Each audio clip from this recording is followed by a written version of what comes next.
tactical theme here.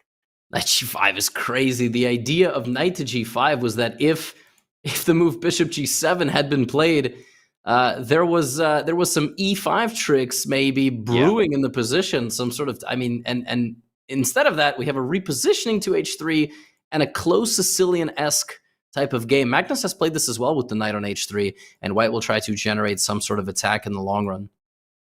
Yeah, it's interesting. I'm familiar with this idea that Hikaru did knight g5, knight h3, and then you kind of induce h6. You also get your knight out of the way.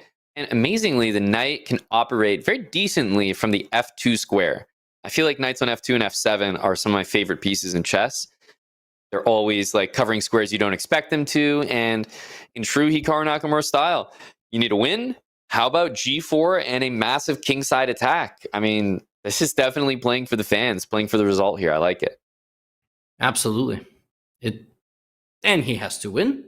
Of course, this is not the grand final, but this is Hikaru putting as much pressure as possible. Magnus responding in a very principled way. If a guy is charging at you with pawns, you can either meet him head on, or you can attack on the other side of the board or down the center. G5, this is all epic stuff we're about to see. Last game, we saw Magnus attack 99.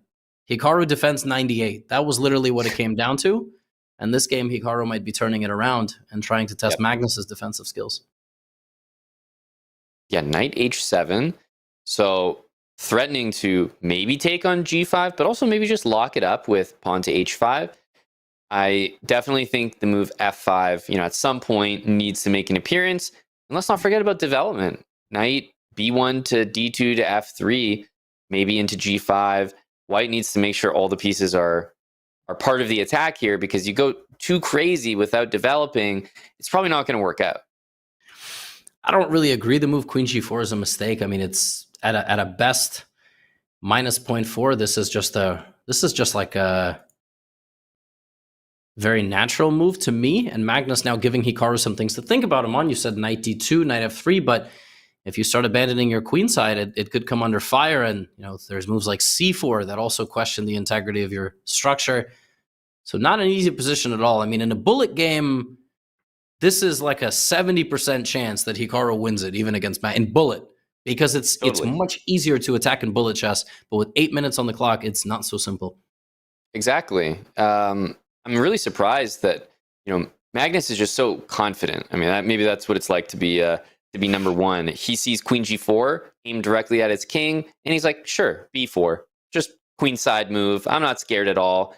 Queen g3, posturing on the other side of the board here, but it feels like Magnus is just saying, okay, you got your stuff, I got my stuff on the queen side. I would have been wondering about king h8, like, should we get out of the g file? But instead, he's trying to make sure he has his own counterplay so that Hikaru can't just all out on the king side. He's got threats to think about in the center. Yeah, and apparently b takes c3 was wrong, but apparently b takes c3 by white was wrong, and apparently bishop a6 are wrong. Everything is wrong. Computer's just hating on everything. Bishop a6 is not even a threat, let it be known. That's right. But, it does stop things like bishop to e3, which maybe is a natural developing move. Knight d2, knight f3 can no longer be played because of that pawn. And if you play c4, you're opening not only bishop g7 as a serious move, but knight d4. Yes. Knight d2 I still like, and on top of that, if you play rook d1, it's almost a step backwards. The rook is trying to be on the f-file. It's not really trying to be going that way. Knight c4 is a big question. I don't know if you play a move like this. You attack the queen, you attack the pawn on d6, but you voluntarily eviscerate your pawn structure. Maybe you don't care, because you're attacking anyway, but in the long run, it will cost you. So, yeah, I think I would really consider that, especially given the constraints of needing to win. Knight c4, queen takes c3. That starts to get more interesting. That I'm not 100% sure about. Yeah, and then you would have had to play bishop b2. This feels a little slow. I mean, it feels like it's all proper, but by the way, we're living in a world in which rook b8, rook b2 is the solution. I don't know. That makes perfect sense. And I will take a look. We have the okay, that's not the best move. Queen b6 targeting. I would never play queen b6, but I guess Yeah, So what I don't. does rook b8? Let's just say is very very very natural. I'm wondering if White's playing knight b3 because rook b1 does not feel like Yeah, the move. I mean, no, ever. Like this one no. drops a2. The other rook to b1 is just nonsense. Like And you're not achieving anything. and by the way, in that position, the best move is rook takes b2, which is really funny. Yeah, that does not surprise me. Queen c3, knight d4, d3 hanging. This is disaster. Yeah, so that's why Hikaru played it slow. He didn't try to play. That's why he's going for bishop b2, but queen. Was that a? I That was mean, on purpose. I think so. I mean, Oh, it's a double attack. B3 and B2 threatened. Pawn A4 looks like a move you'd want to throw in here. And then the interesting thing is the queen, I guess. I was going to say queen B3, maybe queen B7, but one of the moves that still attacks the bishop. yes. Interesting. So this was Magnus's idea. He did not want to put the queen on b6, where the knight would have come with the tempo. Interesting. This looks like a strange configuration, but then you look at who's playing it and you go, okay, maybe I don't understand chess. Yeah, one of the funny things I was considering was A4, queen B3, and then rook A3 by white, and then you go back to B7. And then you're like, well, now maybe the rook on A3 is a bit ridiculous. It's a good point because then white has to spend at least one more move going backwards. But I overall, I think this is a win for Hikaru as far as the opening goes, and you kind of don't want to lose the bishop on b2 though. You don't want to take the knight. I'm not really sure what you can play. And we're, by the way, like the engine is sitting here saying white's got a good position. First of all, around equal, but slightly better. Like I'm looking at the position and feeling like maybe Magnus is making stuff happen on the queen side. That's where all the action has been over the last 5 moves. But let's not forget that the king side still exists and f5 is still going to be played. Okay, Hikaru has given up a real mercenary of the dark squares. The bishop on b2 going down. This knight looks ridiculous, but I got news for you. This bishop is also pretty bad. And the knight has an easier path home, not to mention a path into the position. I would go knight c6 here. I'm looking at stuff like that. e5 is a very, very bold move. Rook b1, knight c6 looks pretty appetizing. I mean, how are you going to stop me from playing f5 here? That's what I'm wondering. Yeah, as well. Maybe there's a queen d2 and a queen trade. He feels confident with something like that. That's very interesting. I like that idea a lot, and I think you might be exactly right. Hitting the Making knight. sure that no queen. With no queen, Hikaru's not checkmating here. So f5 could be not good. That's right. Yeah, maybe knight c6.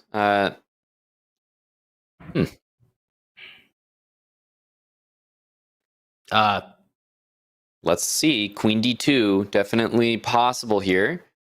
It is the top line of the computer. Knight c6, queen e3, you trade. I wonder what Hikaru has in mind. Well, there is pawn takes g6. So queen d2, pawn takes g6. I guess you're just taking back and going king h8, and it's almost like, well, thanks for opening the g file. Maybe I'll use it to checkmate you now. Yeah, there's all sorts of lines where the king gets out of the way. Also, yeah, look, we were looking at queen d2. There's also king h8 now. There's king g7 now. There's a million choices and only 5 minutes to play them. Yeah, I really like this queen d2 idea.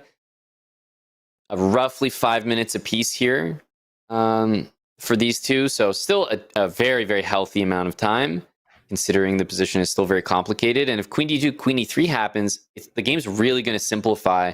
And I have to say, Levitt, the outlook for Hikaru for a win after a queen e3 happens is I'm really having trouble believing.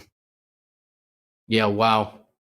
Magnus going into this line, losing the pawn and potentially creating his own counterplay on this file. He is a pawn down, but where is that pawn? It's right here. Just smacked himself on the head there. He said, what am I thinking? Queen e3, rook g8? I don't know. Everything is loose here.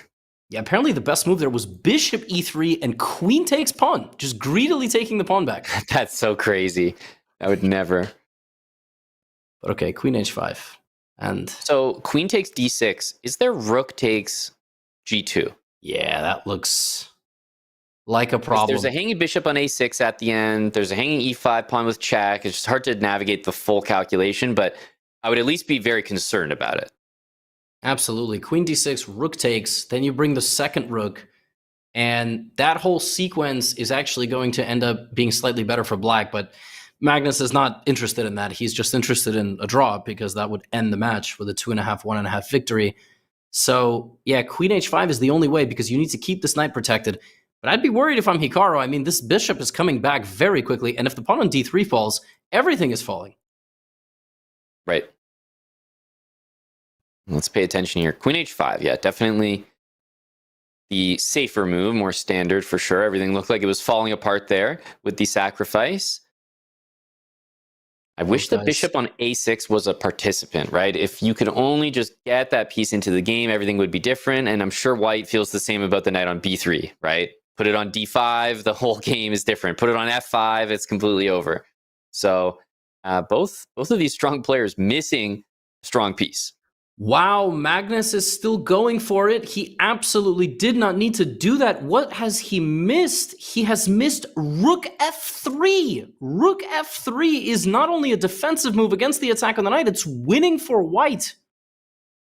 So rook f3, queen e2, kind of pinning the rook to the queen.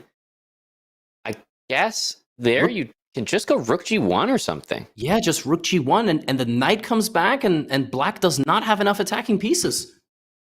Is that glass from Magnus really big? Like, is that just a massive water glass? Yeah, and just took a drink, and I was like, "What's going on here?" Oh my goodness, he missed rook g3. Rook g3. He's forced Hikaru into finding a queen sacrifice checkmate him on.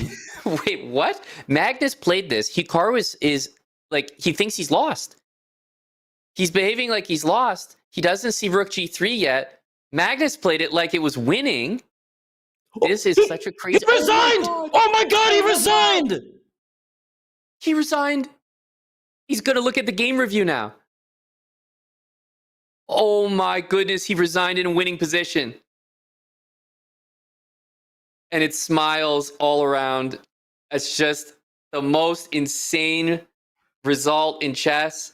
The two best players in the world, neither one of them saw the best move. Levy, this is insane. This is, you could not script this any differently.